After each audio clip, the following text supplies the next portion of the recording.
Молку државниот врв и политичките партии по вчерашната нова рунда разговори за името која се одржа во средиштето на Обединетите нации во Женева. Со реакција единствено се јави експертите на дебата на АТВ телевизија.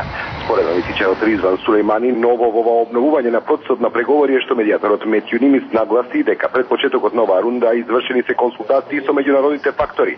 Тоа значи дека тие го согласиле ставот дека треба да се најде што поскоро решение за проблемот кој, како што рече Метју Нимиц, има безбедносни импликации, изјави Сулејмани, додавајќи дека Македонија сега е ставена пред избор или да и се спротивстави отворено на меѓународната заедница или да се подготви да прифати компромисно решение. Од своја страна Ѓунер Исмаил од Форум Аналитика смета дека изјавата на Метју Нимиц по вчерашната рунда преговори имплицира дека меѓународната заедница е уморна од овој проблем кој влие и на безбедносните прилики во регионот. Ова е едно од трите важни прашања на Балканот кое треба што поскоро да се затвори. Покрај Дејтонска Босна и Косово, прашањето на името е еден од проблемите кои го оптоваруваат стабилизирањето на регионот, изјави Исмаил.